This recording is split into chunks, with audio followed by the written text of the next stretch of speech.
Ne faisons pas un effort. Ceux qui nous allient en capacité de prier, mes bien-aimés. Il y a beaucoup de la démocratie. Tous les jours, l'ennemi ne dort pas.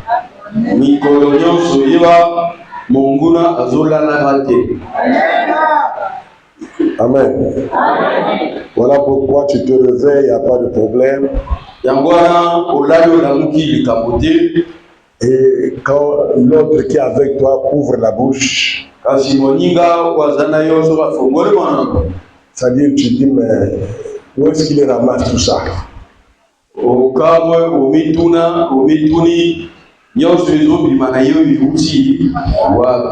il n'y avait pas de problème, c'est déjà un problème.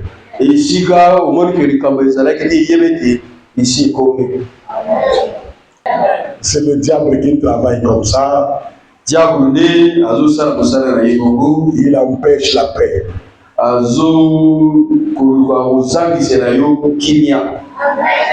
Il crée les tensions. Amen. Amen. Je me rappelle, si on continue à prier parce que hier il y avait un cas comme ça.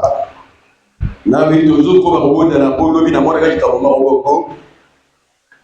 une soeur qu'on avait prié pour l'attention. Amen. À l'hôpital, on avait prié une soeur pour l'attention. Dans l'hôpital, tu vois que le diable est malin. Et on voit que le diable rentre dans le mari. Et il parle, il raconte des choses où la tension encore a monté. Il va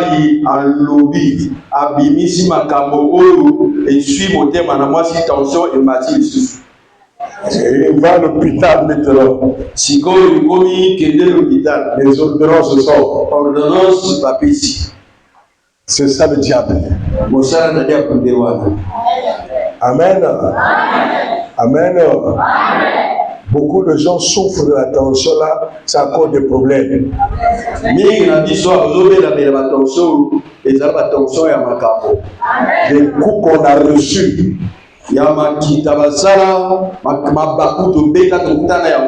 D'autres sont morts à cause des coups.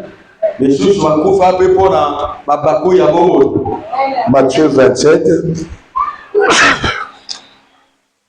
verset 62, 66. Matthieu 27, les versets 62 à 66.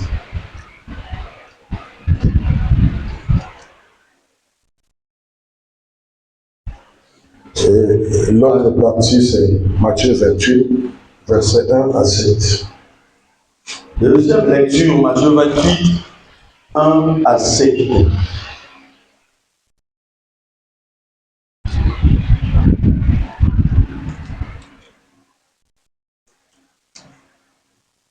L'homme linga ozaliawa,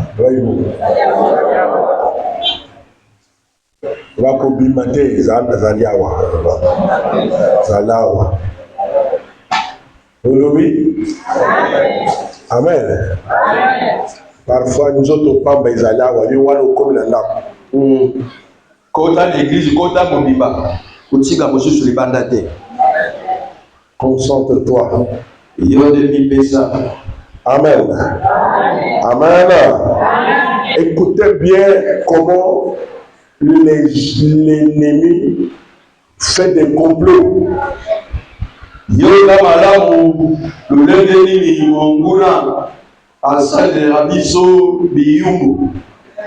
Le lendemain qui était le jour après la préparation, les principaux sacrificateurs et les pharisiens allèrent ensemble auprès de Pilate.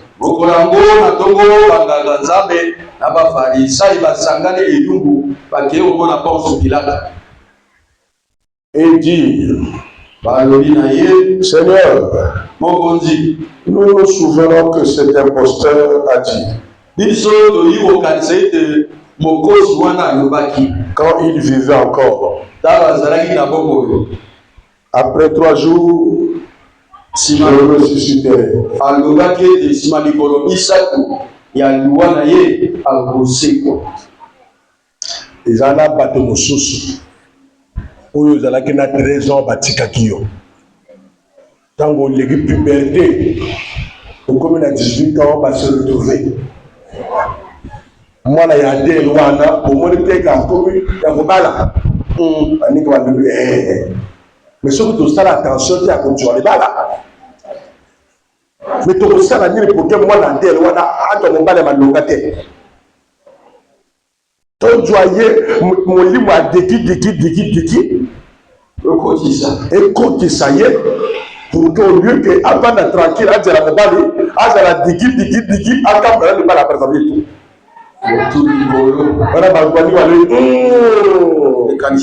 c'est comme ça lokola azalaki toko bongo soki totiki ekosimba te fo soit totia ye solo ou soit totia ye longolongo pendant que bango bazosala coup ya koempêche yo libala yo ozosambela te. Amen. Makambo eyeli yoyo ebandi lelo te ebandi lelo te. Ça n'a pas commencé aujourd'hui. Amen makasi. Amen makasi. Amen makasi. Ebandi lelo te. Et quand c'est comme ça, l'enfant qui était normal, la tête a changé. Vous parlez comme vous ne parlez pas. Pourquoi? Parce qu'il y a une réunion. Regarde-moi bien, dis Amen. Il y a tout le monde, quand il regarde, ne pense pas la même chose.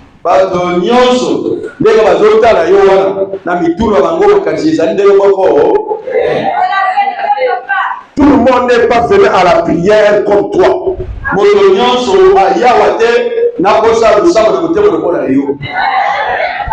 Il y a des gens qui pensent que dans l'église là, comment on va faire pour arrêter ces gens qui ne viennent plus.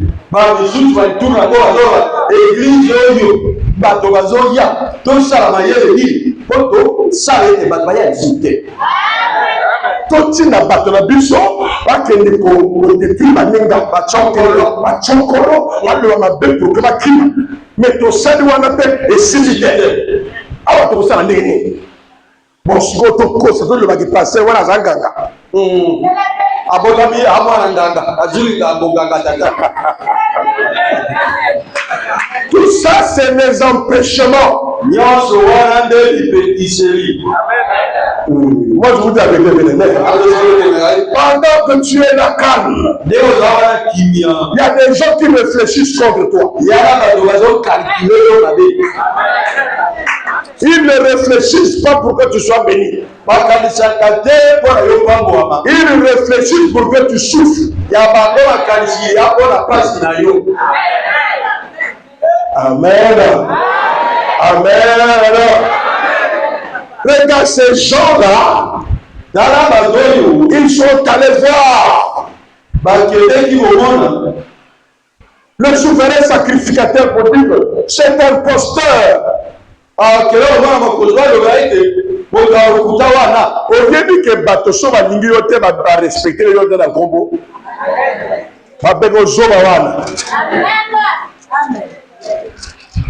Soki omoni bakomi obenga pasteur na ye na Congo ovanda bato wana te bana bakanisa mabele motu na bango ozolokanga. Avant de venir ici, le Seigneur m'a dit ceci: tu as beaucoup d'ennemis. Tous vos ennemis sont mes ennemis.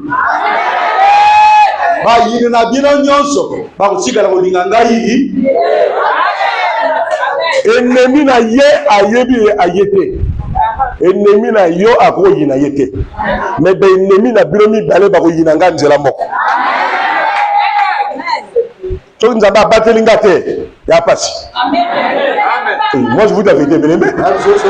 Leur cible commun, Détruis ce pasteur pour que le feu ne s'allume plus.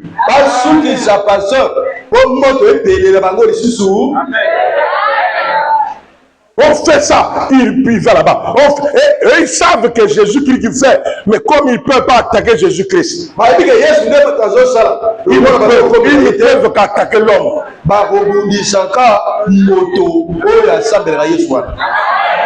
Amen. Regarde ce qu'ils ont dit. Il avait dit qu'il va se ressusciter le troisième jour. Il faut savoir que les gens calculent tes problèmes plus que toi-même.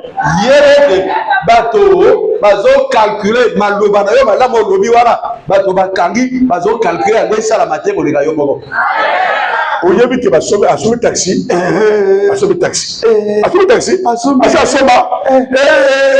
asoma awa yo ka sa tini mususu. Bongo ka bombala moko. Mais to sa degeni sika wa ba tini bilobo to sa degeni. To sa mo limba ba pan. Ya ba pan. Soma Kenya ba pan simite, soma ri to be sa milimwa ba chauffeur. Ba du chauffeur a butu a tira ka camion. Chauffeur sur la côte de la camion à l'auki. Vous comprenez ça? Uniquement pour ralentir tes affaires.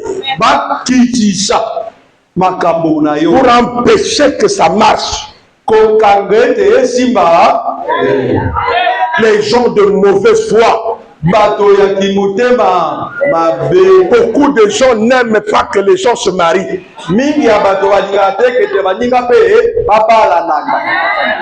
Je vous dis la vérité. Beaucoup de gens n'aiment pas que les gens aient de l'argent. Beaucoup de gens n'aiment pas que les gens aient la santé.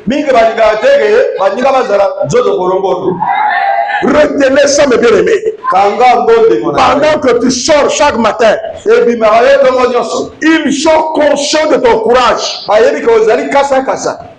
Ils sont très conscients que cet enfant est courageux.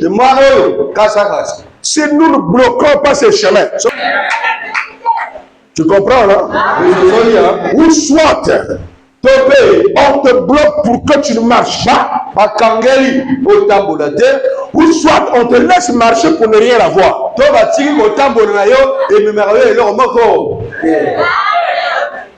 Amen.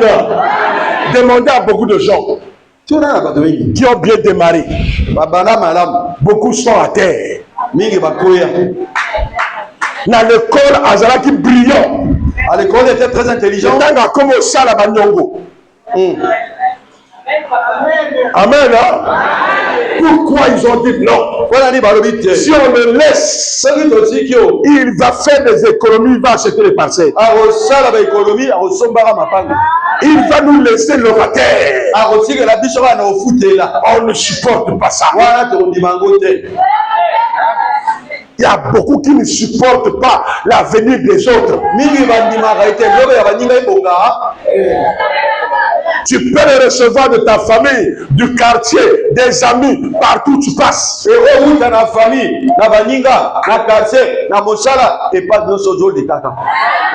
Amen. Surtout les quartiers populaires de Brazzaville.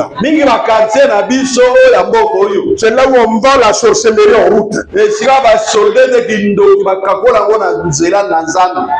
Je vous dis la vérité, c'est toujours la sorcellerie qu'on parle. Tu ne verras pas en train de bénir Dieu. Non, c'est toujours par le mal des autres.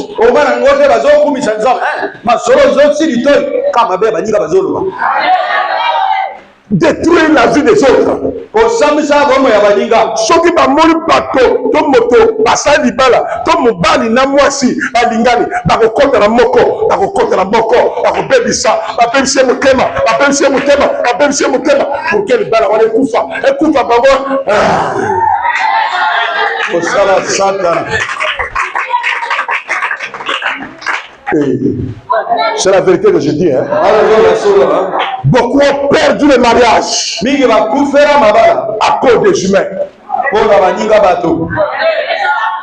soki omoni aye yo koti boye ya vanakila bamwasi na yo ntango yo kokoda boye nakei lebi papa oye soki omoni moto akoki kotima seke outi otumba yo masolo oyo ezalaki bakotumba yo mobesi okomonaka ntango yo kovanda bongo lobi yo outi wapi me na outi yo basorti na yo ya bizarre wana ya mabe wana nasi na mona yango seke yara moto abebisi ye mote asi akosiseli ye makanisi amena amena yo bimaki olobaki na moto te me ojongi boye mobala azotuna yo yo outi wapi yo outi wapi loba na ngai yo mosala kaka kokende kota intel maintenant nalobi na ye qui te l'a dit babebisi leur travail s'empêche. S'ils trouvent que cette voie-là est bénéfique pour toi, ils vont tout faire pour bloquer. Donc si tu viens ici pour dormir, tu vas dormir sur l'échec. Je vous dis la vérité, bien-aimé. Je vous dis la vérité. Celui qui a envié ton mari ne lâche pas. Il est en train de tout faire pour que ton mari te quitte. Il doit empêcher que ton mari te voie. Il doit tout faire. Si tu ne te lèves pas, c'est difficile. Les empêchements. Regardez ici là, mes bien-aimés. S'il se ressuscite, soki asekwi biso tokopela mai te tokopemaka te ozoyoka donc bato basi bamoni ke soki adu mosala biso tokomela mai te baaffaire na ye ndenge ezokende yoka si asombi rave 4 asali nini akomi na rave 4 wana bango alobi lobi akosoba te XL bakoteli yo. Je te parle parce que tu es venu aujourd'hui. Là, tu as mis le dossier pour le voyage, non? Mais tu ne sais pas que les gens qui sont derrière.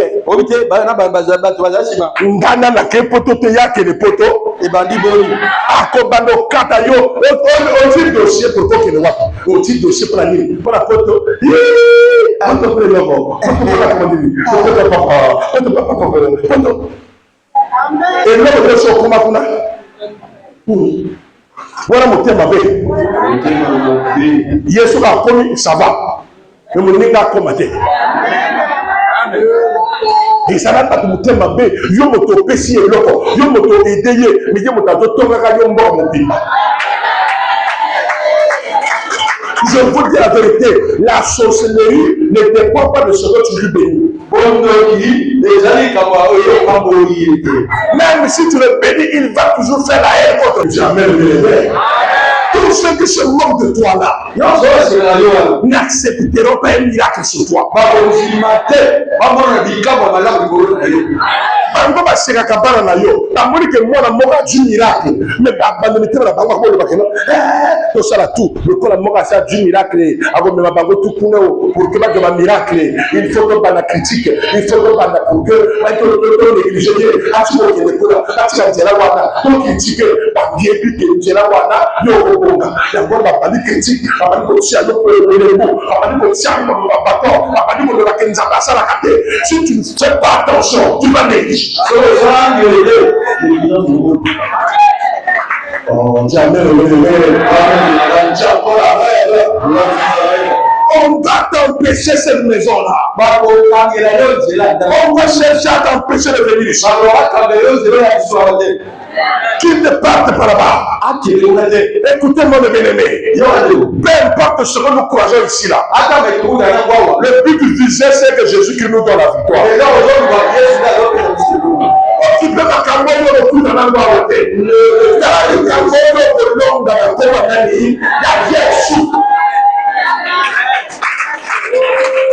y a des gens, ils sont nombreux. Des gens comme ça. Ils ont dit qu'est-ce qu'on va faire. Et ils ont commencé à parler. le sépulcre soit gardé jusqu'au 3e jour. Et dire au peuple, il est ressuscité des morts. Cette dernière imposture serait pire que la première.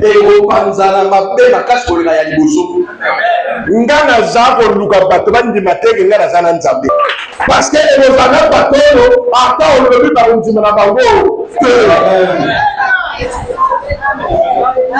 regarde le mensonge. Envoie les gens pour les garder. Pour que ses disciples ne dérobent pas. C'est-à-dire les gens ont déjà fomenté un mensonge sur toi. Jamais le bien-aimé. Ici, là, tu es venu avec les chaînes du côté de maman, les chaînes du côté de papa, les chaînes du quartier. Tout ça, tu es venu avec ça comme ça. Ça t'empêche. Mais j'ai l'épée ici, là. On va commencer à couper.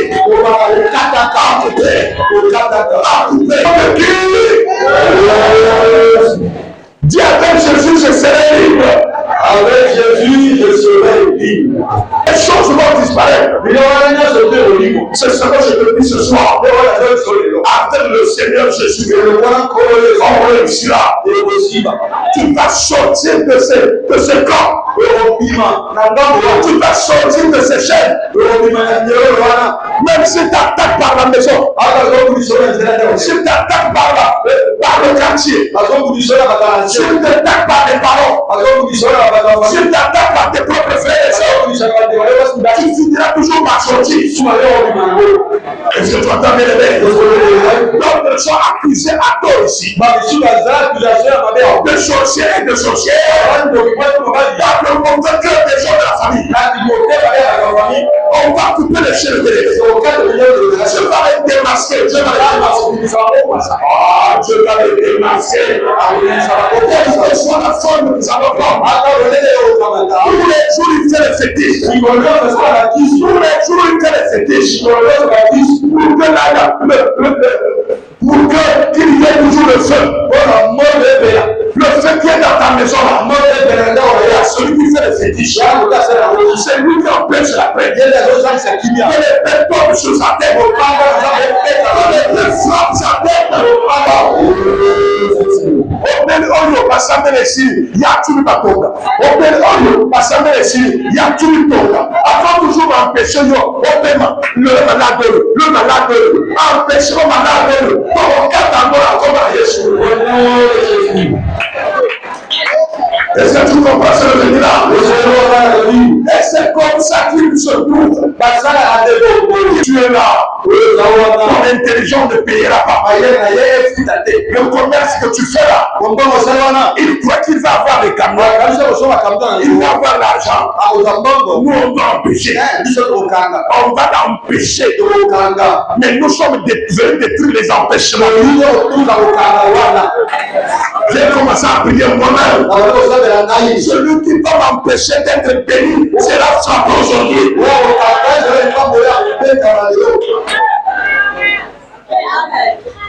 On me dit amen, non? Celui qui m'empêche d'être en bonne santé, Dieu va le frapper. Mais quels sont les gens qui vont me bénir? Mais c'est pas ces gens-là. C'est pas toi qui m'aimes. Mais tu vas me bénir comment? Alors pourquoi tu es bloqué? Toi-même tu es bloqué. Les choses ne marchent plus. Mon Dieu va détruire cela. Jamais le bénéfice, jamais.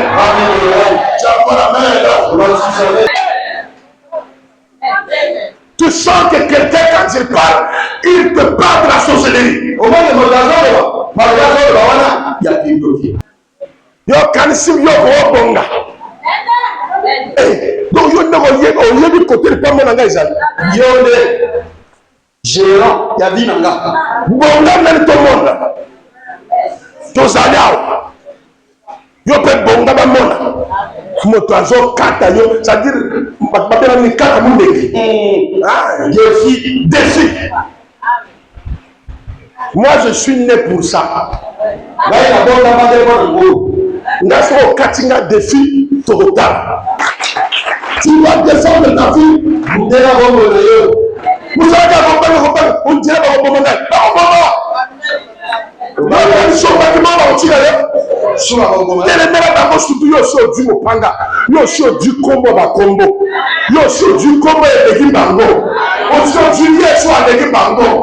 mais landa bango bandeko kata basala kata bashe kata bilongo ezolu bazobala kata yango oyazo empêcher na bomamo yazo ndongo na tati oyazo empêcher na bonne santé na tati ke wana oyazo pikisandalo na devela te deposo na te kuri bilongo na ye.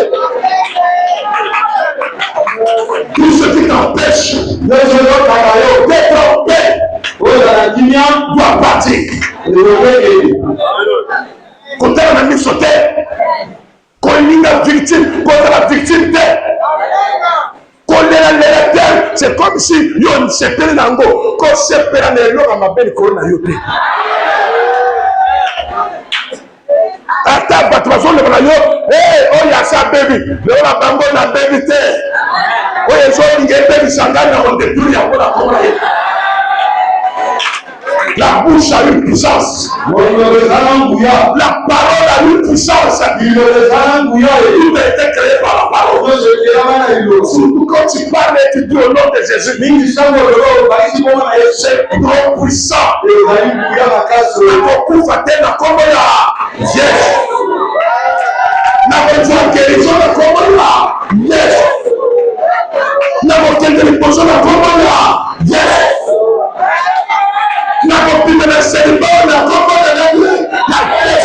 Surtout quand tu parles comme ça, il y a des effets. Il y a des effets. Comme tu l'as parlé, la Bible dit, nous serons vous demander en priant. Croyez que vous l'avez reçu et vous le prenez sa compris. Nous serons dit au nom de Jésus à des effets. À des effets. Il y a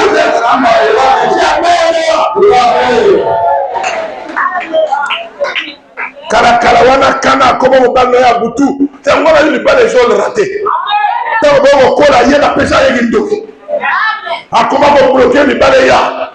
Le meilleur de la séparation. N'a pas empêché Yomala.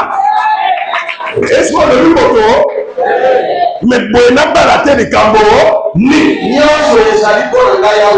Nyonso ya mobala ezali mais ezo ya batemba na nini oyo azopelisa ngana bala na boyiye na tumbi ye moko adongola ngana nzela ngana zalibala na ngai oyo azoempeshe ngai naza bongo na tumbi ye moko adongola ngana nzela Christ nesoba Christ la mère na kati ekabo. C'est pour ça que c'est venu aujourd'hui. Mon ingazon de la yo famille suit. Il y a quelques temps en Ganda,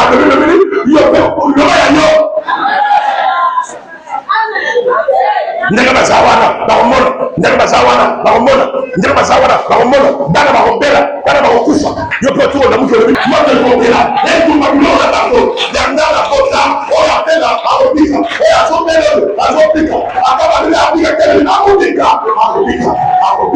nandande ezomampeshe ye akana bonne santé natumiakula kono yesu kino ya kala wana eza lisusu te kindoko batika yo olala eza lisusu te kindoko alele balobi balobi nsima lobi balobi yo mpona bango kufela yo eza esengola bango mais lelo tokosambela nga mpe na kokufa na maji ya moto te nga mpe na kokufa na bafisi ya moto te nga mpe na kokufa na nakelema ya moto te na bikelema ya moto te nga yesu afuta ntango na kobika na bakila yesu kristo na moto na kobika na yesu na kobika na boloko oyo okanisi likambo nini oyaka kotinga ndani oyaka kotinga ndani makambo baninga basala yo osala te mpona nini mpona nini nasala te mpona nini nabala te mpona nini nabemuka lokola baninga te pourquoi comme ça mpona nini boye fais-toi Nga liboso yo sima. Nzambe asala grâce na teya. Côté le mot tellement eza grâce à Nzambe. Oui, profitez. Et ça n'a pas toi à tellement que Nzambe a na yebi yo te. Mais Nzambe a yebi ngai. A tellement ngai. La nanga to bunda. To zana mo panga Yesu Yesu. To bolonga. Ata basala ndenge to bolonga. Nous amène la grâce de Dieu. Nous amène la grâce de Dieu. Ata mo bala kini ndenge ata bakuna atelotonga Notre côté là, va être là.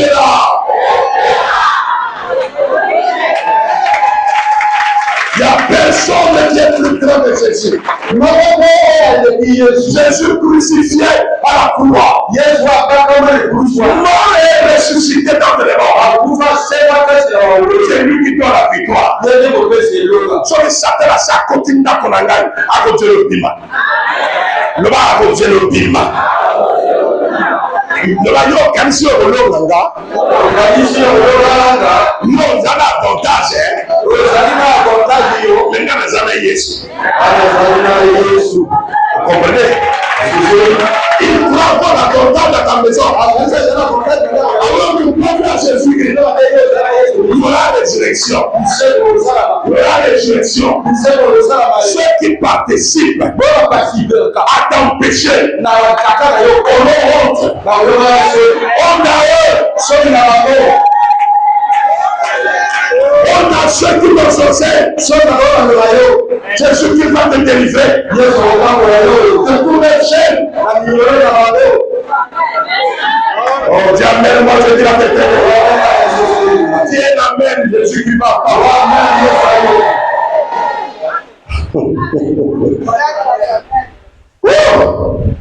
Et Pilate leur dit, vous avez une garde, allez garder comme vous l'entendez. Ils s'en allèrent et s'assurèrent du sépulcre au moyen de la garde après avoir scellé la pierre.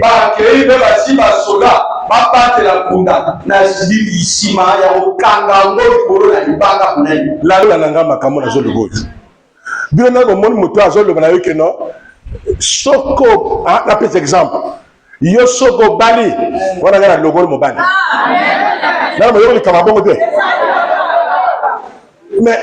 Mais tout n'angaï, assurance na yo yezani. A zone de ma père de vie tara, la zone de manayo, parfois c'est qui. Autant bien peut me corriger le cas. Amen. Et à Batabongo, ils ont mis la garde, c'est-à-dire que c'est un démon. Dieu est béni de Banga, pas scellé.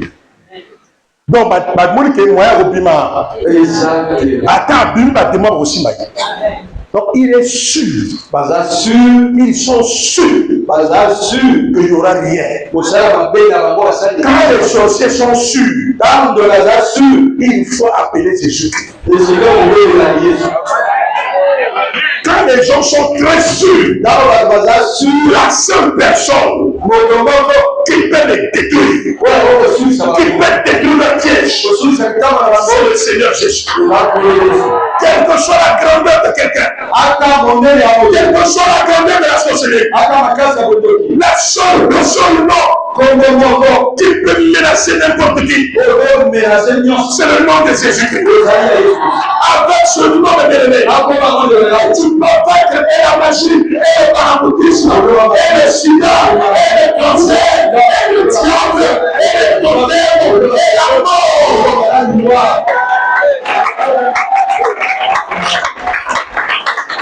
Ils étaient là sûrs.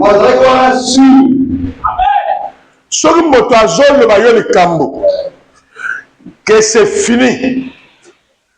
Le maillot boyé, cause à la nani sûreté. Oh, nana lobby, ah, nana yes. Ne sois pas aussi sûr. Yako seka, ce qu'on a vu, on a yesu, ako seka, pour la nini. Parce que bango amona makambo invisible te, bango amona kayangelo. atali yo aseki yo moko ndako te yo moko santé te yo moko mbongo te yo moko bapesa na kopesa yo lobi ni osakananga mais eloko moko ezoya ezowutaka ngola oyo bango bazongonda te ezofikaka bameki te ekosukisa ngoma ya nyonso eza na se awa malheureusement pour eux, il ne faut pas celui qui est du ciel. Il y a une force qui arrive. Où ta mère sera surprise. Pendant qu'il sera surpris, pendant qu'ils sont comme ça, le feu va apparaître sur leur tête. Ils seront surpris. nayebi ke yala bana nzambe awa mais ezapela bana Satan awa la zone bana bana Satan bino vole botika biso tozosambela mokili kosakana moto asambelaka Yesu te okomona ya komi lokola mwa fatigué moko boye alaka na force moko ya nsima mokongo moto sola komi osambela Yesu ayi acteur na précise bino acteur bakomaka ye te soko bokomi ye filme ekokamoko te soki film acteur a tout film bakosoka mosusu film ebeli fait comme na lero oyo acteur ayi malmene banyokola ye menacé oyo asa bebe victoire akomomela siga nzoka nde ye asa afongoli liso moko. C'est ça le chrétien. Pendant qu'ils sont en train de fêter, il y a une force qui va descendre. Jamais le jamais. Chapitre 28, au verset 1. Après le sabbat, à l'aube du premier jour de la semaine, Marie et Magdala et l'autre Marie allèrent voir le sépulcre.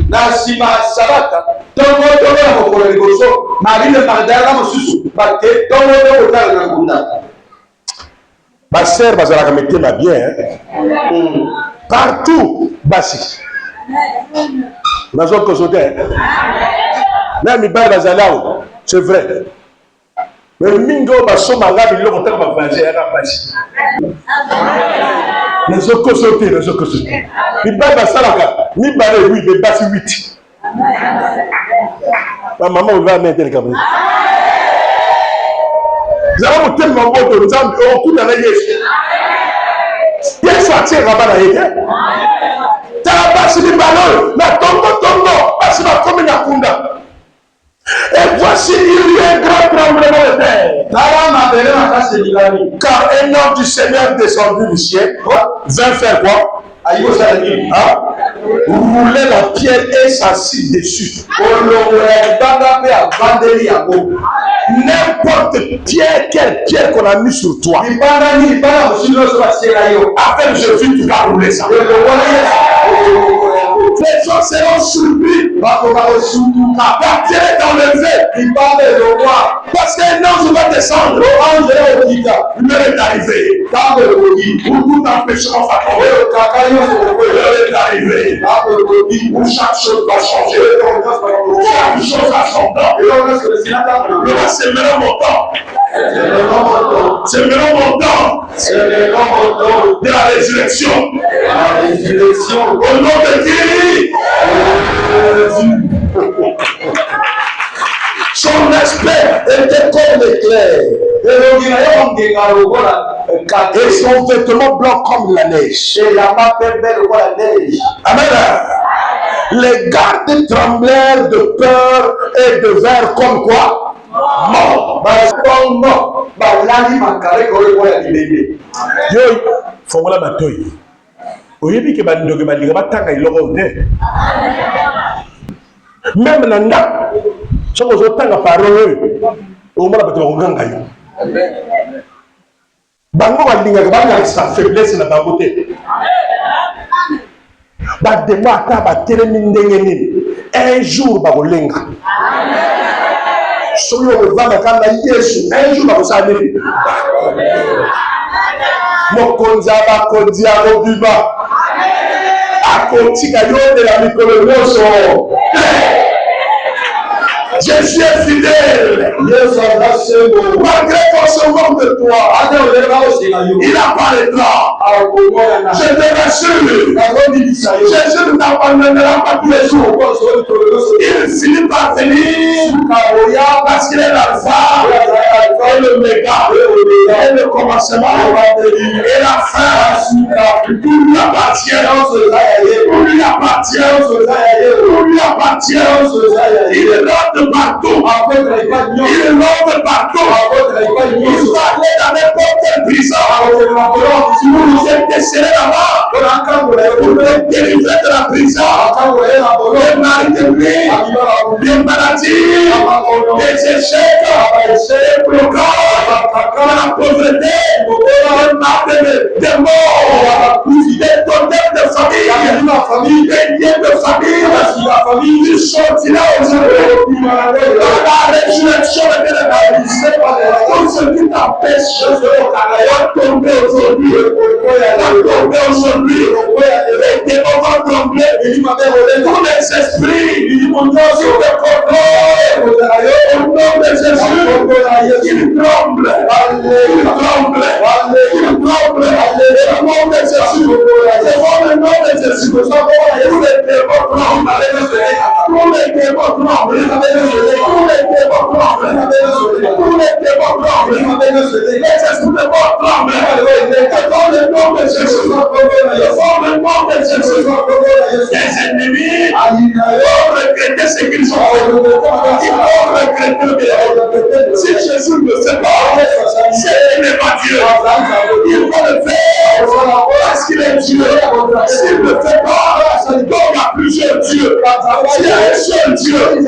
Jésus va le faire pour l'honneur de ton nom, pour l'honneur de son nom.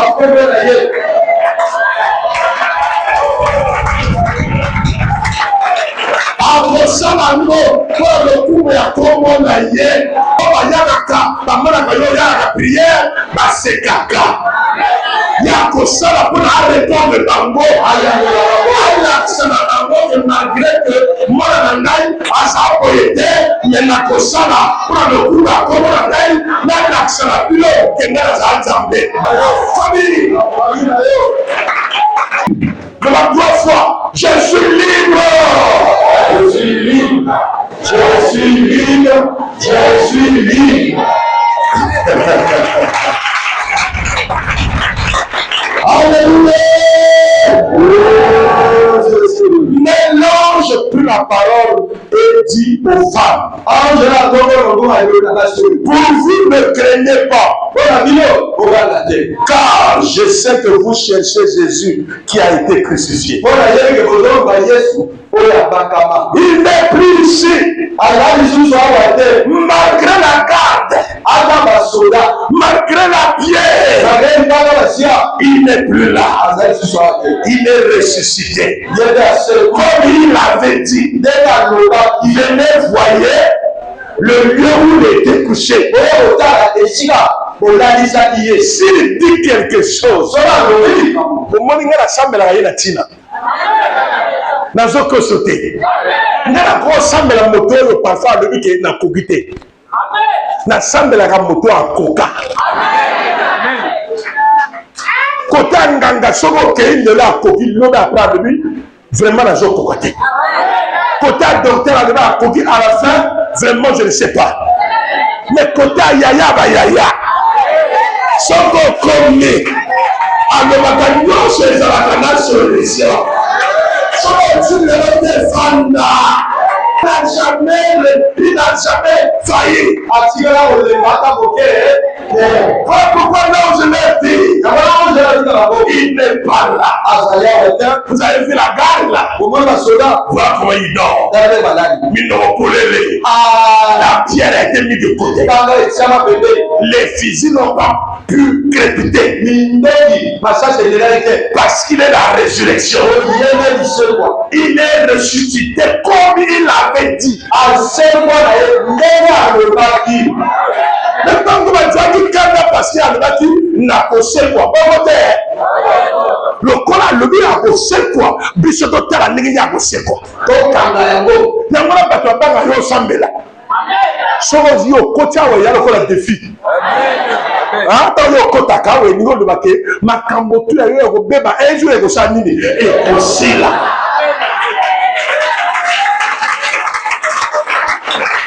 Parce que Jésus-Christ a pas makambo te. Oh Jésus le grand personne. Sauf que le péché est réclamé, il y a boire de maquila. Je ne sais pas si vous comprenez. On attend de par les types. Et les gens regardaient comme ça. Leur foi c'était de venir. Il est venu quand il a vu la foi. Il a dit tes péchés te sont pardonnés. Pendant que ils ont accusé Motonza Bassalim Saïkala. Mais comment il a dû pas mourir de gagner? Hier soir, il dit ça qui est né. A guérir rien. A ici. Là, le même gars, hier soir, ils ont sauvé le pamboli. Oh, les gens péqués ça y est, au pambola malvaillon. Et bani pourquoi il y a moko na moko. Le gars d'ailleurs est pourquoi il y a tout.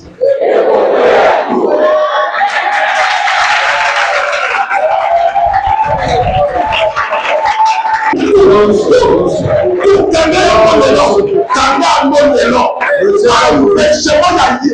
y a Satan, na comment la Yesu et contre le coin tout. Le corps est encore Yesu. Le corps est encore Yesu. On va chercher pour danser quoi terre. On va chercher encore danser quoi terre. On va chercher terre. Il y a un chercher encore terre. Nguya oyo bana. Nguya oyo Yesu. Le corps est pédicule ya Yesu. Le corps est pédicule ya Yesu. Et puis tawa. Et puis tawa. Et le corps est pédicule ya Yesu. Oh non non. La Syrie, c'est dans la